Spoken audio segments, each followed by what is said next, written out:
jabo. Ofeni ninja no coming jabo. Nanja kobo, come on kobo. That's it. I know Amelia Cassia do get a wadon ya man phone. Why you my song? Mini care phone. Now what's your song? See strong go bring pong. Kind of fast service is short to water. Tell a bad man them say we no go retire. Every raga bada like we born in a Gaza. So me say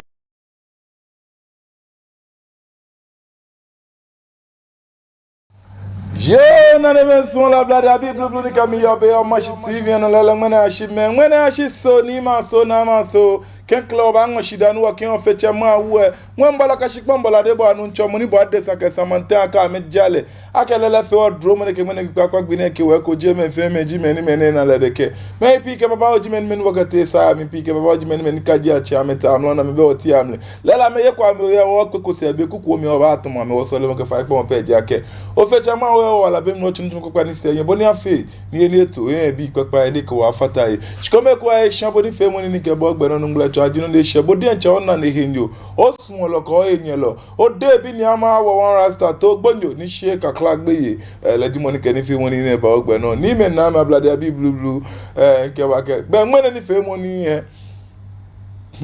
sani nyanu koka konkanjio kokankonka kaka kokona nkaka njio no niji lele eke wa cherandi abi wo wole no ni yo amite ka me politics no niji njio shimi nkenye ake odebi ni ama wa rasta no je ake mafon gadangbe liwo ka ba fe loko na ke ba yue ke ba shi gadangbe fe odebi ni ama wa rasta nkpene nkokoko ni me na me nwene jamo wiemo ni woche koka keha gan me fe ngenye ba susu ne ka ya nyetu ikura mi ejara mo ba shira o debi ni ama one rasta ka chi ikura mo kwa che moko ni mo kwa che moko nya na alia agato gbojo ni shi kakala gbe e ka yue shi gan me nu iwo eba mi ejara mo ba shira.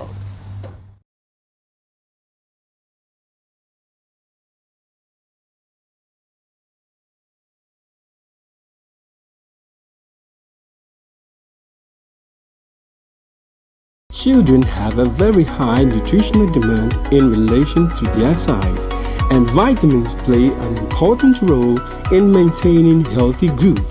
That is why we at Base Pharmacy Company Limited have introduced Base Vite Kid Drops, a multivitamin drop with 7 essential vitamins including vitamin A, D, B1, B2, B6, and vitamin C to aid your child's healthy growth. Base Vite Kid multivitamin drops have been specially formulated to help meet your child's nutritional requirements, helping them to get back to playtime faster. With Base Vite Kid drops from Base Pharmacy Company Limited. For further inquiries of bulk purchase, call Base Pharmacy Company Limited on 0302 672 317 or 0247 287 853. This advert is FDA approved. Grade Aim Academy is all you need. With our neat, spacious, and serene learning environment, we make sure your child is as good as gold. We also engage in lots of extracurricular activities such as excursion, career day celebrations, games, and so much more. Our canteen also serves the best and nutritional meals with your kids well attended to. And we are ready to enroll your ward from nursery, kindergarten, primary to JHS 1. Admission is currently ongoing. Locate Grade Aim Academy on the Atamills High Street behind Enterprise Insurance or call us on 0542 426 803. Grade Aim Academy. We say passion and excellence. Are you looking for a media house for your upcoming events? Welcome to Omashi TV Production Crew, a digital station that offers live event coverage such as conferences, parties, corporate meetings, weddings, and live streaming on all social media platforms. Soft copies of events or production can be made available upon request. For further inquiries, call Omashi TV on 0536 772 262 or 0244 425 652. Omashi TV Production. Ajwa Twing Man.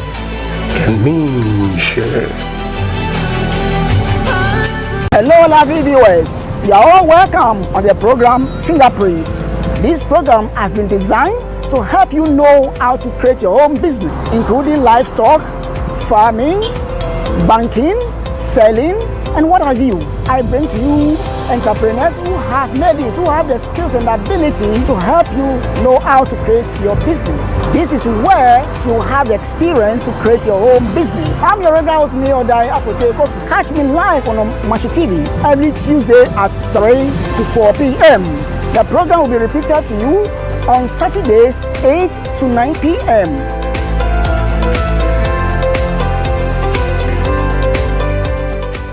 Ghana bi gamanti asio mi bi fe ami penye kemba asaga mi fe hunu o ya he strut ibona fe ni bi ni gba me ana woke amane bo aba foma bi anyi ke amla lo ibona fe na amla akọ ni eyi ebuwa ni anya ke sa ni ke hine ni fe o ya e ko me woke akutu nkwaro ma fi assembly members na asan gba te o fe lo han ke koke police fui alo o che me ni me aye abuwa ni onye no ke sana kan ni fe mo na ya ora don Inka police foi. Ke wo kwani na agbako ye bi ene. Eke wo saa wo. Eke wo achu. Je ya me pe. Popa wo jini ke popa bibi anokolo ifi akwa. Na kan le won wo kan majanche bi le won na san ba. Na gba wo yo titriji gogota ni. Hey ni ekole mi jo ami e kitchen ye. Alo mi jo beje me ni sada ko na chunwe ni. Hey ni ekole ama chunye ni esa. Alo ndi ko me ni afi egbe ko manu na hi. Ele me na fe wo ka ba ni gbe ni.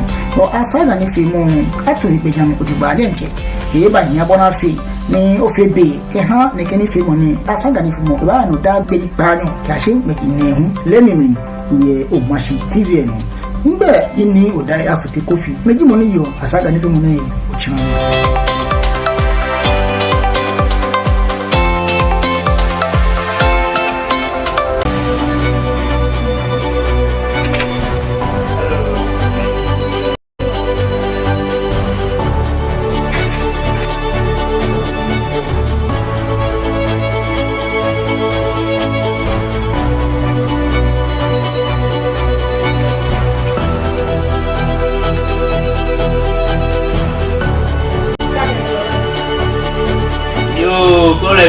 Okay, she died in a Kenyan children. For you be a machine or what to him, Mabo Mishi. Tamono, we catch a yabalake, Saka for she gave no Jim Monibiane.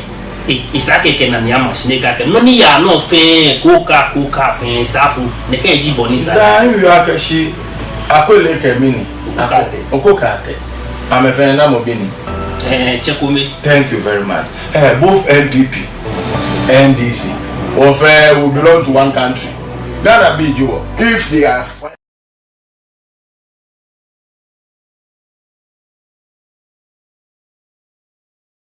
Yo, none men solo ya bladi abi blublu nika mi yobe ya o Mashi TV no minda nye shaka nye na nye wachu nye memi inte inya ye jara imba ke o manye ke shade vulu onu nishi none men solo Charlie Lala ibe wadi ancha wale alo ke o ba ko plan ma no ni bi ko men yaya no alo ni bi ko men eteteshin ni ya unto fio onu mi shin osano na ke brightness Sunday nyeme mini Sunday ne ba ni ka bo yo ne injamlan ke wa ko de bi ni ama wan rasta to bonye ni shake akla gbe yi ona mi e ke me ko men ba fe noko na ke ba fe mini akeba je gadan gbe chomu fe be je noko ni mi odo ebi ni ama wan rasta mana emi nse kokoko eja ake come on moko crack ni de beku efe mini echon echese egbe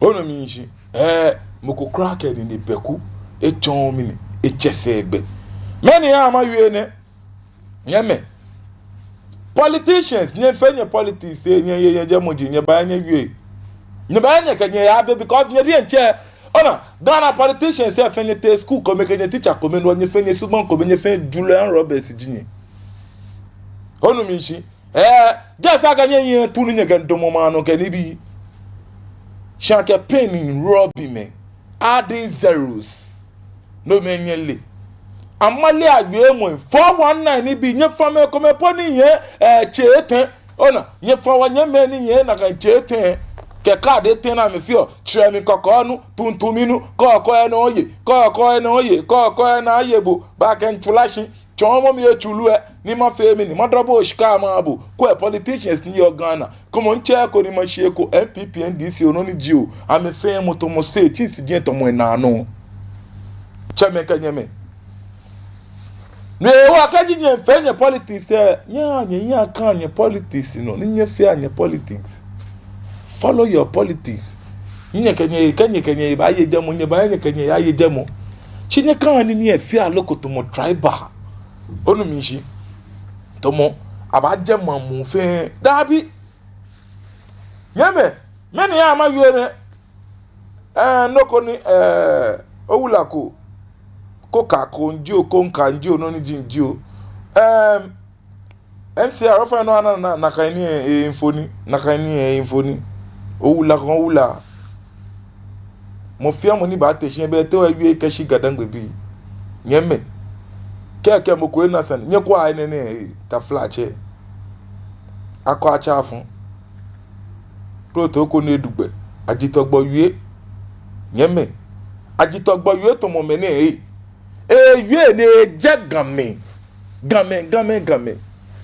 be mi ni ke je mo baba watch around the abe alo nyanu around the abe na wo le kata cocoa board awo le kata cocoa nu chumo na le un le no de afe kanu chumo de nyen tu nju ablo ne boy je nju no ni jinju ina shona Ghana na ke babale eja ke kaka me me gbena akẹgbẹna me na veta me ni me yue dwemopo aka na alia me alo asma me sane wo kaka akẹgbẹna me do Ghana politics efe chaka efe manya efe basa oto ebi ni ama wan rasta to gbonyo ni se kakla gbeye kente wie mo pa mba aka mi ni ewo adito gbo yue ni dudu igbe adi politics na ke mamu yue boni esa ke boni ja nyame na ne me so la blade abi ni ke mi yo bi o ma shi TV no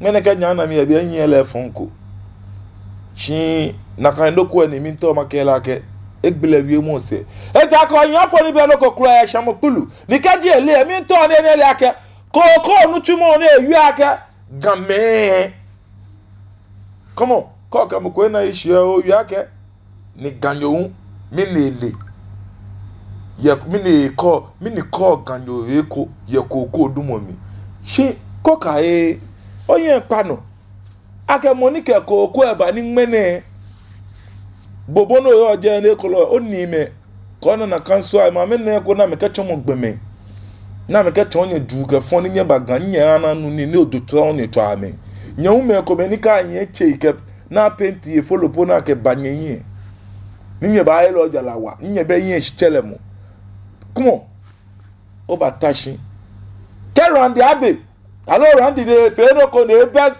ingbe no kela yue no ane le direct because nye fe onye politics nye le boni nye fe onye politics ele nwe ha shi ka yue no ba je gadangbe chomu fe alo ba je game fe no ba ka ke mini ganyo eko ye koko dumo mi tata kwa shi ebe jo nini nijo na kanso ani neje no je orumishi tata kwa shi efe mi ni eje no je ni woni tata kwa shi eje ni oje esa no bio yake ganyo kolo game ni be le koko inoku game na me be jomo na me le koko inoku ama me ka koko ba gando ken clinic koko ba ojaku Ghana ni ngmene nye ka nye chame ka nye nime nye name ama me ka tomo gbeme no a ona ka kama Israel no ewo kaji koko e pori nye hon ni nye bu ashika ji ana mi ni dino nye gefio mi konkran aya gan koko aka nye hon etapo mi nye kwa nye mbagan because koko e po ona shika po nte grand pio nye ye grand ke jona ga pio nye o na ko ta flache inchire ni di inchire mo obeko ona ni boy owie kun akeje eche ye plan mo ya no yeme let's put politics aside because koka ndio konka ndio koko na nkakai koko na nkaka ina afo no ndio egbe de nche ni ne kweku ose crunchy asi edu kweku ose crunchy asi edu nokoko enene leonga ma yegba kwe ma banye te amekome shika ani nye tumo bulu neke shika ewo nye yu okeke to mo nye de benokomi ewie mo di ake keji rand abi efi ani a ni efi kun ye koko bode na kele awo koko gbe na kele akinale ni efi kun ye je kela yu che egbe pe no kela yu ona eneme ni ani mi fun me pi ye eneme oru mi shi como ba fe loko na ba je na je bo pa na ba je gan me fe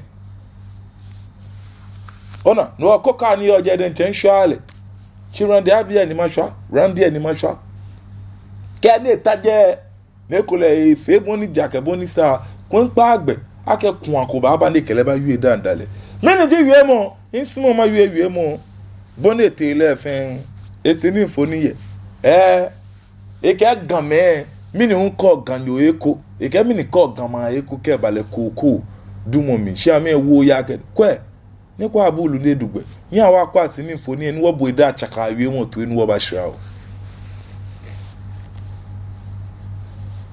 Ekoko fi football obi oye football once wo jam wa kwatena baabi originally o si koko akua ni we den kra car ne ma to renovation ne ma ye o ye dede 70 years mo originally I feel on se come dey ko GFA on se come ko start asonza GFA amra na wo ha wo syndicate. Yeah, press conference I went there. He was saying cocoa prices now parties of the MPP. That's what he said. Why na SEO Randy Abbott na Metro TV kasati say ni papa na di nyansa bi fi soro bae enne abrantie grey hair afawa damfo because you can't use your IQ send ya now to radio so a wo strategies ni for afi ye de aduma na hye won sa wo ye pusese pulele pepe pupu pusese unie ankofon by no adwane meet the farmers, don't be a coward, stop running away. And GDA president why you who say wo de baby esika wo ne ya hye aduma no akosho na wo hye aduma ma Randy je se kokofo no de omo pay no mpese omo sika no mpese ye de ba ma omo kakra Randy di be ma untu di nachi koso nyame ba koso a ne koso ye hwe why wa wo ye galamsey wo lead galamsey ma NDC against Nanado ende una udi footballer na onti kokwas enye John Dramani mama na ka se nkene ni die or the technology eko eden dokun ni meko na mi busa o Randy Abbott nkene or the cocoa farm ko eden or the cocoa farm eko eden what you say yemfa cocoa ni schedule ni men se ne a ye ka se empoano adwuma no yemfa obi ote ase Randy Abbott cocoa no kra won te ase oni se ne bia no no se ne harvest what you say you think the cocoa board feels ridiculous obi oye football once wo jam wa kwatena baabi originally o si cocoa akua ni we den kra car ne ma to renovation ne ma ye o ye dede 70 years mo originally I feel on se come dey ko GFA on se come ko start asonza GFA amra na wo ha wo syndicate. Yeah, press conference I went there. He was saying cocoa prices now parties of the MPP. That's what he said. Why na SEO Randy Abbott na Metro TV kasati say ni papa na di nyansa bi fi soro bae enne abrantie grey hair afawa damfo because you can't use your IQ send ya now to radio so a wo strategies ni for afi ye de aduma na hye won sa wo ye pusese pulele pepe pupu pusese unie ankofon by no adwane meet the farmers, don't be a coward, stop running away.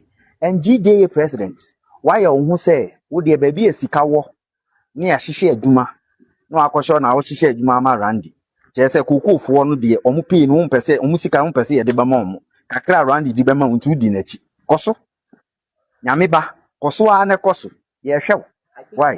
Wow, yeah, Galamsey. We lead the Galamsey, my NDC, against Nanado. And then, Una, Udi, footballer now. Unti kukwas. And you don't Dramani Mama, the cousin Canadian, or the technology, Echo Eden, Docondi Meko. Nami Busa, Randy Abbey, in Granny, or the cocoa farm, Coede. Or the cocoa farm, Echo Eden. What you say? Yemfa cocoa ni shed unimen. Senya, ye can say, Empoanu to man, Yemfo will be or Tiasi.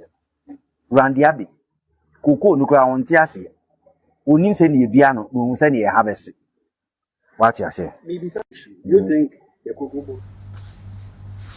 Yo, non les mensons la blade à Bible plus comme yo bio machi TV no ngonya ko chami otu enfan enene nye kwa le we batashi no ko fio na ba ye wo aba awie ken shi gadan gbeto mu fen ne keni bi na enwa ka me fio ni na ewie mu abile kuma ba kuma wo benyen na no na na kala yo aje ko eta gan no na yo eta gan ma no mi na yo shona me commento mon keme ni bi commento mon keme inshame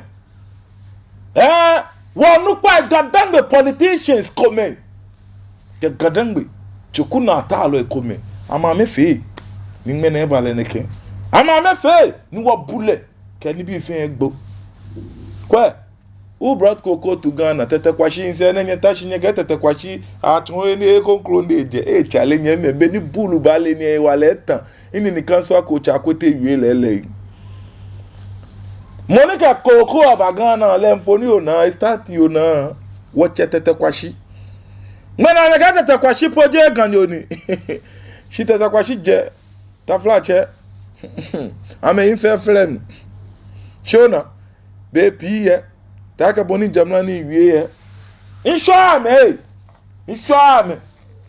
ona shi wanyame ka wacheme meni mena me ka me shina na mo ami ani ni efeto mo ami ani chinse ona chinse e afefe to mo na no ameji meni sha komo chame ka nyama blade abi blue ka me yo ma shi TV no mo fia mo no ba yue ko ka me ko yeja mo je sande kama konjaga moko gama nchake sanjana necha na kangama nchegbe jemi odebi na ma warasta jesani kagadamo nyoko kagadamo politician konfeni kagboko kagadamo nyo politician feni ne chegbe ne kelenye jamo mi odebi na ma warasta jesani she immediately no ba yue no ke game alo gadangbe gbe ba futu mi pe ina ka boncho to mo bulu ko ne dugbe yeme awa ya o kwe no go fear na ba ye wo koma ama ka boloko kon kandi o koko na nkakai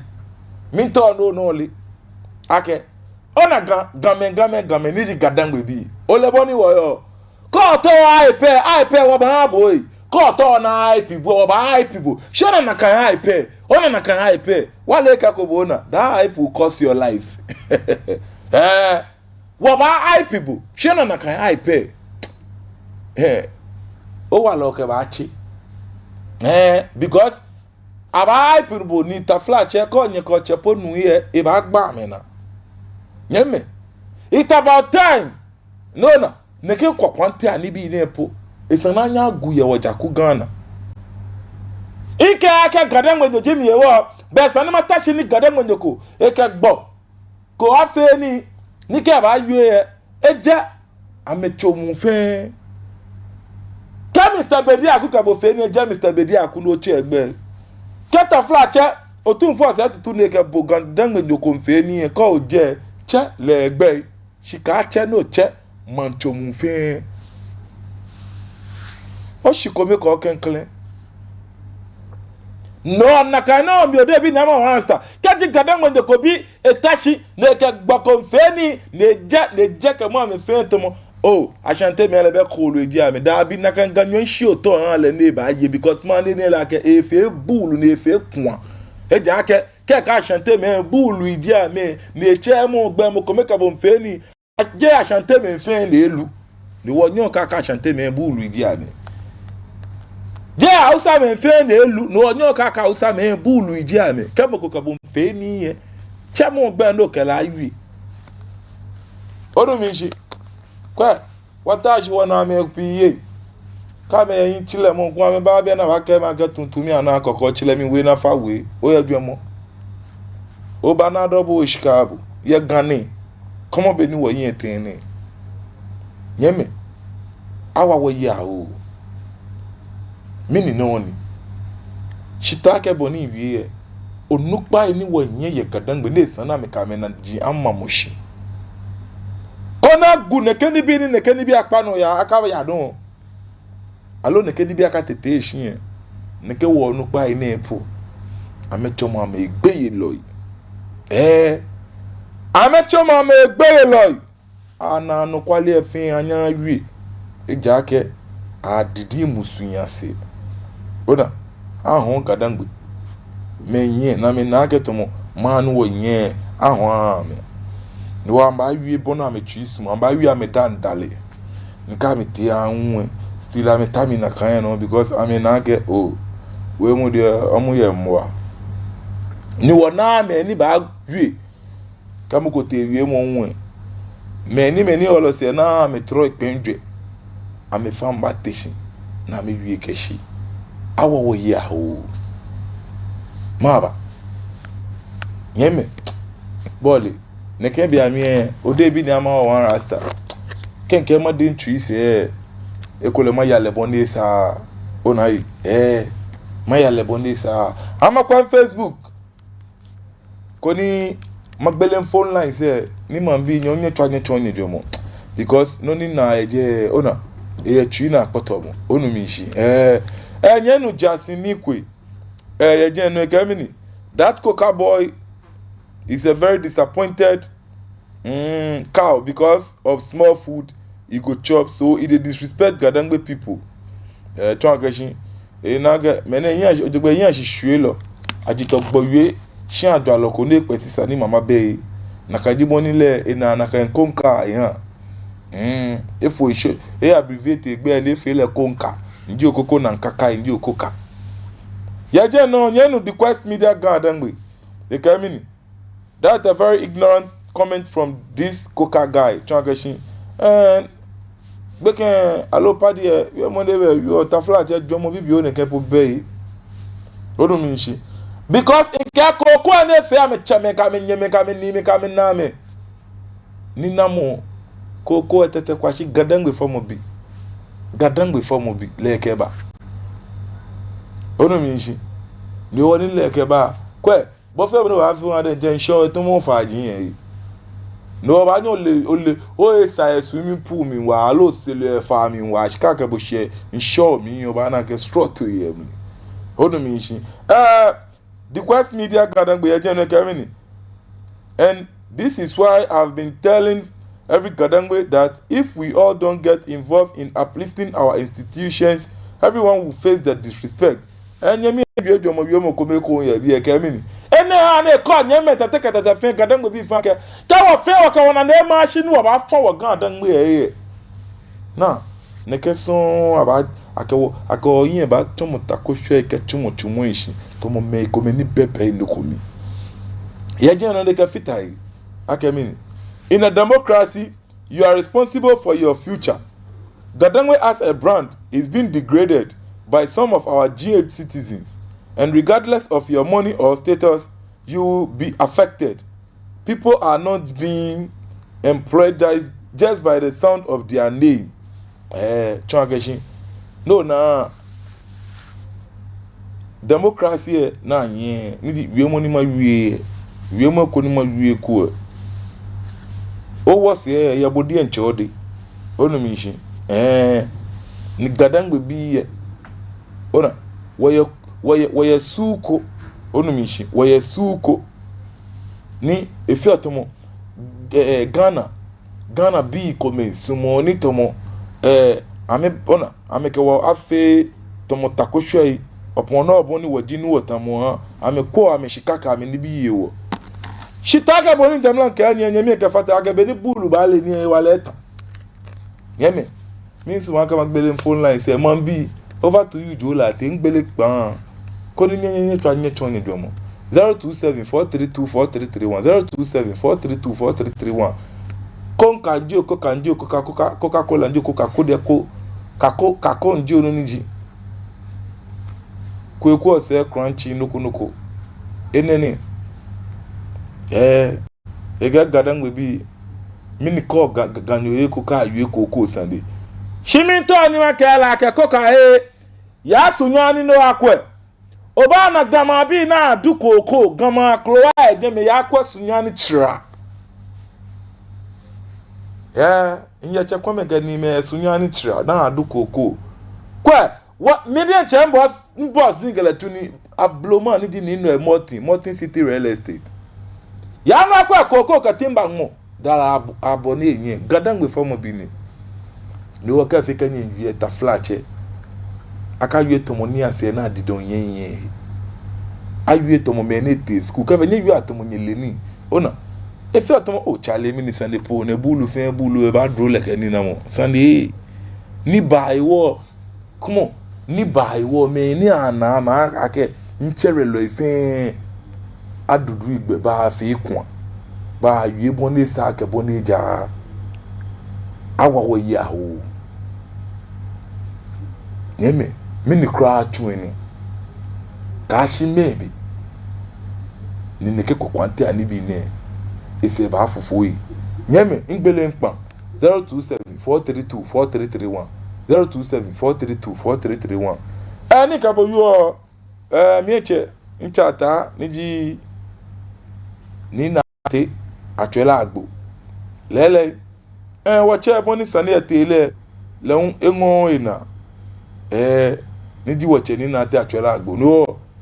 Wache ka statement ko ba manjano. Wache ke statement. Ike press statement.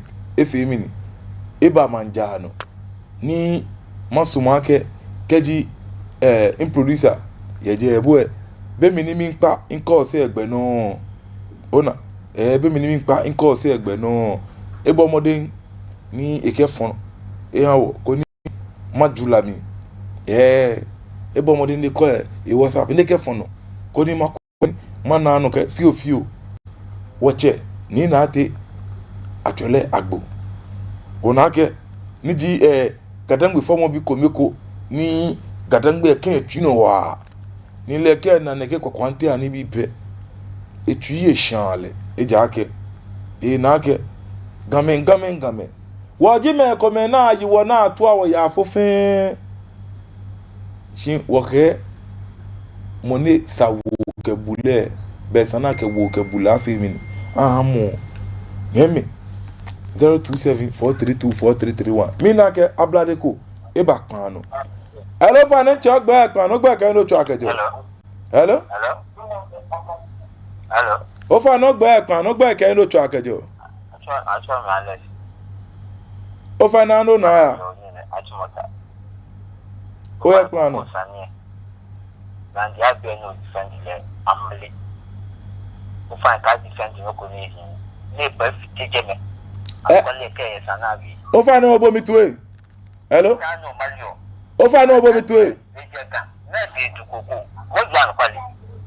Hello? Hello?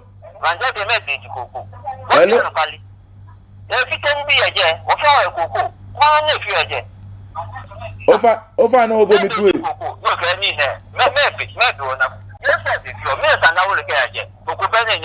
Ofa no obo mi tuwe. Hello? Hello Charles. Ofa no bomi tuwe. Mina ke nyemie lenche eji engle no fio makpale fighter flache. In Charles. Ofa na nshiba mi. Inka kwa aka randi abi eduko ko ye eko. Shin iwe mo ni yo mina ekole pa ko chio o TV ke fon jeme. Shi ofa na nche bomi tuwe. Iwe mo ji ake. Kaji koka ke randi abi ye sanie ekwa na face randi abi. Eba nye useless le bon etu isumo ne gerand ya be bon etu isumo sheke ka je gamen fe no jin wie mo ne ba bia ke gamen mini ko ganyo eko ke bale ko sandi mo mi refer ni ma bila ke tete kwashi Monica Coco e bagana ken clan negbeji ene femini negbeji ene je mina ke nyamiko e bakpan no hello ablade o fa no gba ekpan no gba ke no twa kejo hello o fa no gba ekpan no nche one rasta inga mo gbede na mi elo no nche yo ngba di Yesu bi ma ti mi ta ke tete dia ando na ya nche one rasta ora don ma jo ba ke o fa o gadan me lele we mo ni adeko ka wie epa ye ko fie pa do fio ti amno mi e mi ni eto randi abeke hale ora ni ke ona de ko ka wie ni wo gadan me bi ye jeme ka mo ame hale eto ti aba ka ke o be je mi ke wie do mo ne ke wie mo ya le eto ti ne wie ke mo pe ewie ye gadan me bi fe ale ke gadan me bi ye be ga ponko ko dumo chika awie ti ke wo ke inspiration na me ya ona ke ewie mo ko me se wo fe to ka mo ye de ni gadan me ta fomo bi jibo ifo e kule ta fa de lo onupa ko jibo mo ye gbodo wo o wa le tu aga jibo na ewie je na kai to mo ka bo fe ni e mo ewie so shi mo no bo je ke e ma di fe na ga fio so fa ne e ko le ja je wie mo fio ade place o fa ni pastor Yesu bi ma ti ne e teste bi biaro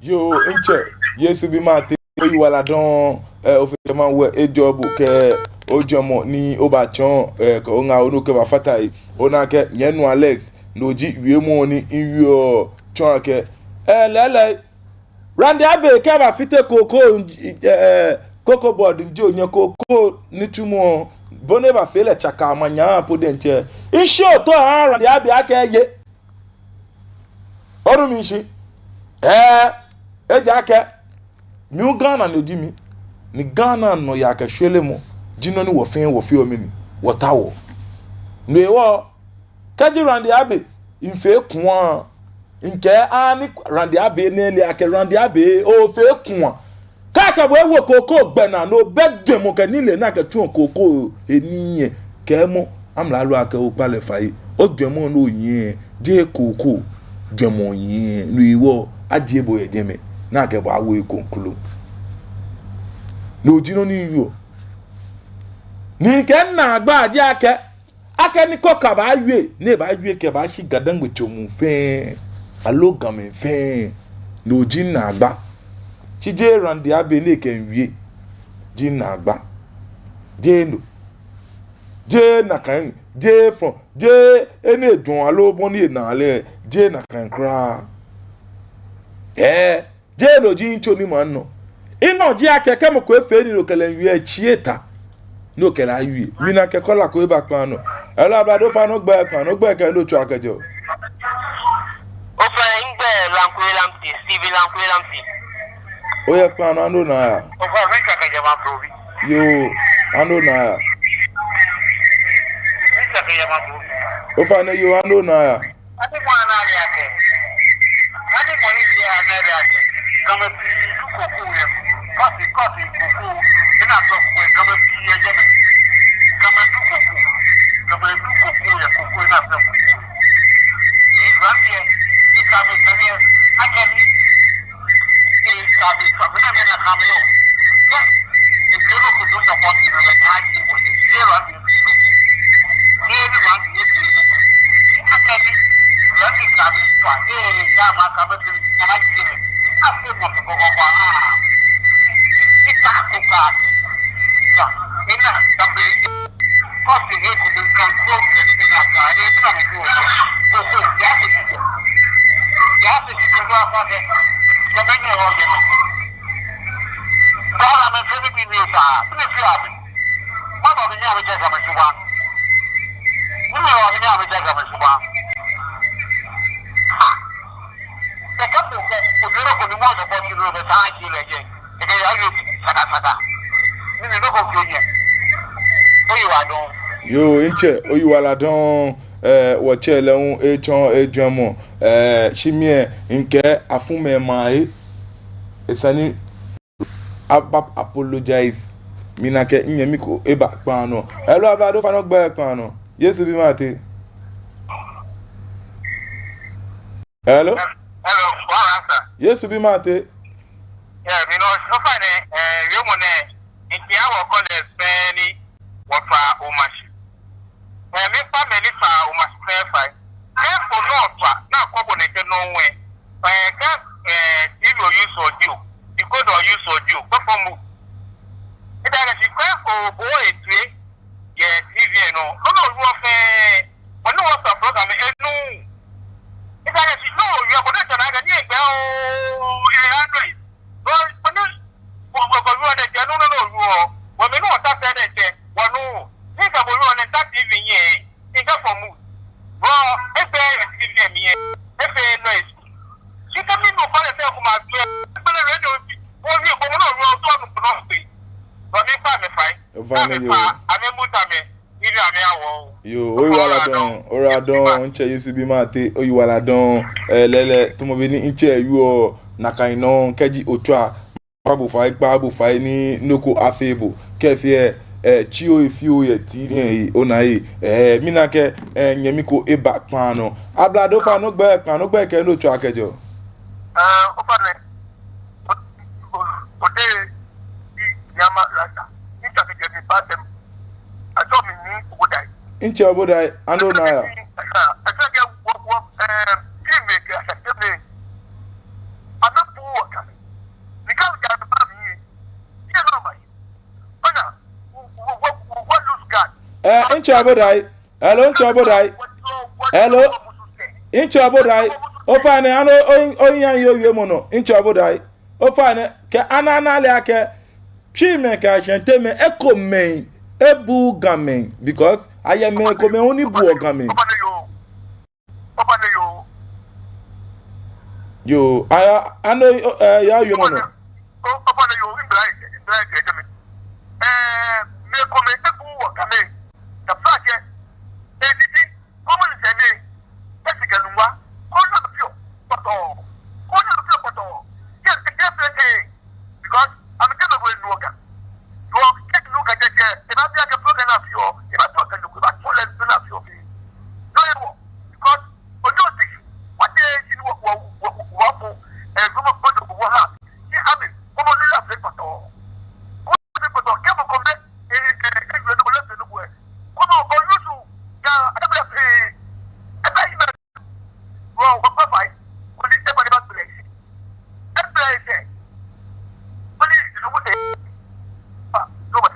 Yao inche oyiwala don esani eba gbala eise inche oboda ye mimpe miwu asem le esumo esani eneje asumo esani ejeme inche oboda mimpe miwu asem eke koka ofai bo modin ni ofemini oba gbala oyise noni owie nke egba na akokeran de abefebe nyemi ko eba pano nyan wokala na asande gba hello adado fane ogba pano mine ekpan eche hello nyemi ekpan eche 0274324331 0274324331 odebi ni ama wan rasta to gbonyo ni shake aklagbe nke iwie mo no di ake keji koka keran de abe saniko politicians say fe chin say tamu na no onumi shi nani mene me ba ka e ka mene me umba ba ka enne me fe fata eko ni Ghana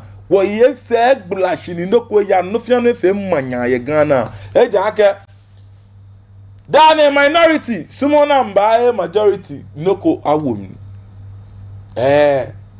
ake Ghana shaso onumi shi be people indomo no ni yu ake ye gbe ko no nwe lo jino ni ani ma Australia shona ke yu emo ekome ba tete ishi ni ba ya le boni esa wakola ke mene election be she ke ko ka ke yu in favor of MPP ko na MPP nye win seat MPP opposition game ya MPP ni game fata MPP no ka ya jomo no yu ke shi game fe o ti aloba o party o smola lo to e shigbe mo ona adro me ko meni na mo na ta flache ta flache amecho ma jito gbo wie producer anana owula mfoni temoni atite amanie ni efe kpolo maba awa wo ya o 0274324331 0274324331 bomode koni ofemini ocha ni ochon ojomo onu mi shi because jele mi na yo ke o bono ba fe ochi se na ka ba kale wo mi abo ni ehebe na esani game wa wele wo eno ni wo ka nmekun akogbe ne ka wo yue bon ni etu isimo Randiabi kan alegbe na ko yete bon esa na le wie mo onu mi shi kemo ko jengbe ni gbe na eji o na eja ana Randiabi ele on picture e ko mepe kela e feno ko eje ni eyin ne egblama yi se enenele ake ekwade ka feno ko gbojo na ke check ake jegada ngbe chomu fe ke kwade egbe na enye na le because lawo ka me ko jile nno ni teno ni egbe na ba vio ne fan dan nwe yi ne ha ni koka na elio ake ke politics afio alo amenfi amenoko amenya me politics mi jemo mba je koka kela aye jemo sheka jega menfin eja ke ta ke boni nke ebo gadangbe ko to wa ipe wa ba bo ipe shina kan ipe e ba no sure because onye ko che ba chabo na ba no la ke endo yemi ke tiele wrong ballot ka ke ko bu wo ba jegbe wo ba so e wo habo eja ke wo no mi bi po ke ja mi dia mengle no po wo ke ke ame ona ninka bo yo ne akwa mencha ta papa ro ni alote o ba na bere gbengbe kenke ma kande ma bo ba fe gidigidi ya no agbo ya akwa page no papa ro ni alote o ba na bere gbe agbo ona ne kola mo ko nta se ba ga mene owula na ebu ebu mo take Randiabi you attend the feneke shona onupa nfe kun na ke la ke ife kun aba fi la ke kula achele no kocho ora shi dame wo ni me ko na kan so shi shu dada ka wo ma ka be ni bulu ba le ni wa le tan yeme ama ba bi any makande in Facebook message say eko enyo koni be mi ni nke pa nko si egbe no be the Quest Media gan dangwe okay look at Dr. Randiabi, someone who has built his career on integrity and respect, but just because he's a god dangwe look at the disrespect he's going through chonke wachene kawo nkwe je moku kekeni ni di Randiabi moko ni leun ta flache boy wo modern ye jenshin remli mene politics ewo akele wie dantale alo mene ne akeni gadangwe do ni ewo akele wie keke ye je no eke bo enu ewie concerning kola chida ma no masuma ke inche paparo ni alote eba pano masumo ake nkele un afopano inche mi body manye abrabo we nenu awo mo te o de ke okole ke mo pe mo ni bo tui o fele dromo about that we o gbe pano we mo ne esa ni game me ko ba teji onu me shi moko echiko daga odonpo na agashi ke okamoko ye problem ye nuchu mo mi ye ka ba wie mo onu me shi ona ni shi game no ka fi oni alo mo ni efe mistake ye nuchu mo ni sani o kala wie onu me shi ona agashi ene me ke e bale na ka Nkakashi bune the planet no te o target game omo. Onu shi o target game omo ni awo ni to mo bi mo fiamo le jele mi ni ye Ghana shi enu oyo.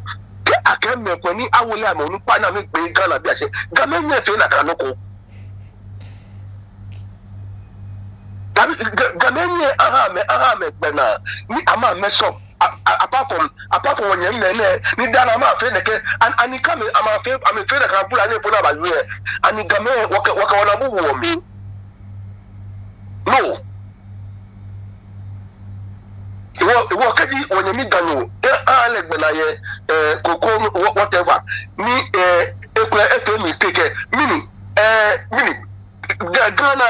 Ghana ka akemme mene efe gusi na me dudu iska na me fe bula ni de ka be man bi eni je ka me man bi eni ka so ta le bi ani no kwa ke gamenya abana ni ame be machine more than ame man bi onusi wo ka ni mo efe no ko ni whatever okay what oye gbe no agba aye board mi ti mo fe ni ti mo ba aye board ni atashi committee board na atashi Anokwale. Oh, you money by you, Jay, when you need your money by you, Jay, when you need your money by you, come in and don't get come in. Come in and don't get come in. Never know. Nikasa Chile Nuto. What need the apology? One need the apology. So we're very careful. I take up a mistake. We choke that part of the hole. Because what possible the next week one post the pictures can be fair to Mopano. Oh, Jay, when you need your cocoa border, penny, I made a mistake. I mean, Mammy by Yoshika, Mammy by woman, Chicape, Amiga, Abuchi, Gamenio, Yomi. Numa Shishini, Minake. Nyemi ekpan eche 0274324331 0274324331 bo mode ko ni ocha ni ofemini ochon ojemo nke nyenu Randy Abe ke nyenu koka sanie boni eyale anokwale nyungba agboni yin woche koka ebo mode ejake boni etile ke boni efomo wie mu ye ehan take boni woche Papa Ru yue be logo to mo game ni ta oni jomu onumishi mina ke wonyemi ekomi eba pano elo aga do fa ogbe pano ogbe ke lo chu akejo hello fa no gbe pano Over talk you that day. o fa no pano ando na Yo, inche mako fight. Ni media, ni ke ba no kwani Ole, you don't have your head, you are free. Or you try to start in there on my feet. This is here before. I will tell you about all regiment. You know, come and tell me, I'm a terrible. What do you look? She can't mammy. You are not just without my feet. No, I probably get more. So I think I'm going to for black machine. Can't talk about what you want to shout at me. But if you can go down, I'll come. What's your answer? No, I just not like voice. So, I will go back to that and you forgot your army. What is your way? Then I have done look. What will you ask? Then I get ready. I will call it. I'm sorry. You have a young quality. You are saying, get an unpacked and I be. Come, Yam. Get at the side. No, I'm coming to the bar. The boy I feel. Whatever when you when I said it, when you mean what makes it go down. Wow. I'm not saying it.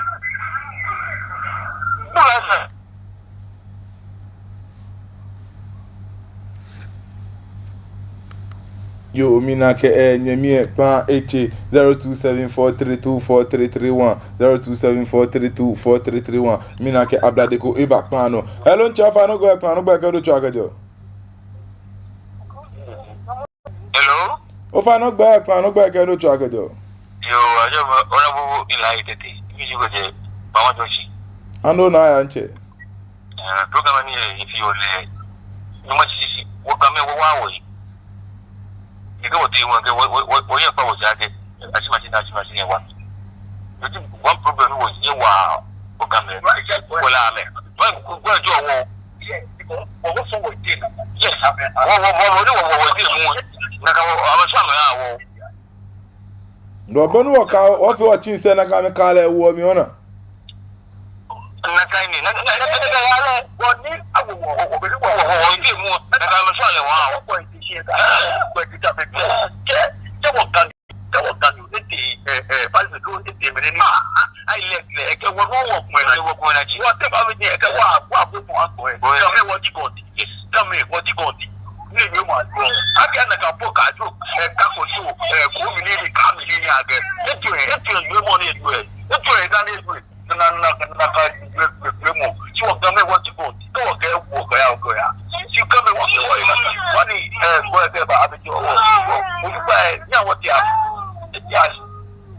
oyi wala don cheme numa ajo bo ni efata ya bo isani lele woteshi gadangbe bi nye ha wote ashi nye mi do the quest media ever be said ko e no one bolo chomi de egevini one rasta you imagine when we elect Gadangbe as president of Ghana imagine when ato Gadangbe former Binyoko president of Ghana ne hey well akpepe isani o ma be jamu abajawo left and right front and back sideways shekola na mo ale aga dromo na gaji Gadangbe de bumba yin Ghana yin no na me expect do jino namba na jaga ke mi ni na bu na koloye na never so la blade abi blue ni ke mi yo be o ma TV no lele imbe FAB eni no ni bi Jafro tu e ke mi ni that man must be questioned lele esanani a question le ni the question me that be fata e wan ke chale we for wake up chanke lele Gadangbe bi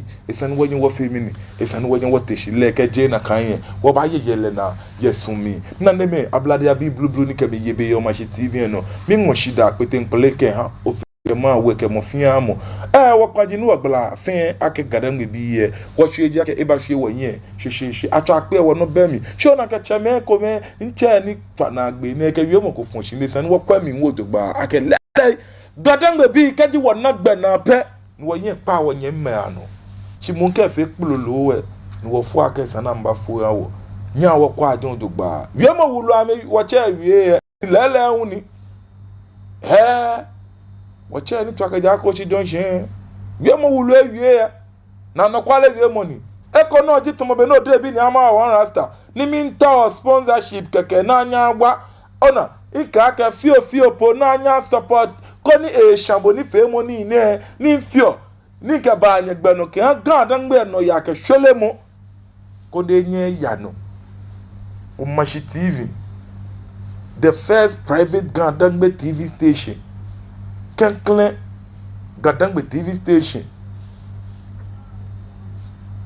mini jina no wana ka wo call for sponsors afo me amen wo ba fo no wo ka woni ja hwie wo ite no wo gbe wo ida na ba support wo shona ni na abu na koloye gamen ke shanye dan nye kaya aka shi lele nye ye yue lo ikome shi be mi ne sha ko nye ni ye wala nye pa no ake lele mo ke mo wo no ni yue mu ni wo isake ganjo anye wenye mi ganjo nyeme sande e mo bone ya unto ablade abi eno ma na ehye masumo akashi man na hye bi ene shida ni mashima ya ma choto ese akanyenu kedi kedi ye tema ni ami ni ditoma ni ami ikanyeme efe kome ni ake agme galala ko eji ngomo ko bo modde nkono ani bo onini afemi onini ahye no ko no badameshi semni je ko me fe nke ekenyeme obana nyenu kinjeri yemi nyenu black kid yemi nyenu luta yemi ni funny yemi ko te another yemi nke nyeme so no le afi ko me Gadangbe ba hin le ba hin lele kekon te lo pele na neme so lo ablade abi minda mo fi amoshi shida ni mashi nyema ya wanyenu ko me ni wo kale tuoni e bi lele o Mashi TV bi fe no wulu enyo wo hinme emle ejake wanyenu ko me ni wo kale tuoni kwen ni ka bo yo ne ni magbe na ne no eke politics mi sanjin ba ba ogbe no ni kwen no ni ete no between Randy Abbey ke koko na nkaka ne eke ba ba ogbe no lele wa nu sande akpa yo machine no bo anu e akewo nyemi na echele fi o ete ni ata ocha ba cheme e ya hile etashi ye hi meji e abo mi ni ji wo nyenu ni gbeji be wonyemie infoni ji no ni ona niji wonyenu kobna yebua ni ego tuo ni ye boot for boot kobna yebua nyemie na echele fiu lele ni ete e ata ochaba cheme e ahile etashi wo awe kucho mu fe afe noko woke ofeche ma we keleto eko apa awo lele eye ko yai won wo pekuse be kuku mi wo ba atomole ofeche ma we ani wo fin wo yo wala mi yen wo na gbe afe na gbe papa alon te din ko kura ka ba fo wo te ato agbe wo no aka ba yin mi kaji bo na ba ale na kan ya ale ofeche ma we eyin wo yen ni dro wo fin eko apa e ka wo yen mi yen ato eko apa e han wo won ha we kucho mu fin bi ke wo ku fin afe noko ni anime son lo ablade abi o de bi ni ama awo one rasta to gbonyo ni se kakla gbe nke china kotoka gbe nya wo kokoko wo kani ngbe gbe wo wosowa ngbe di pawo le un be e ekoni yen iwala don kemi kwemo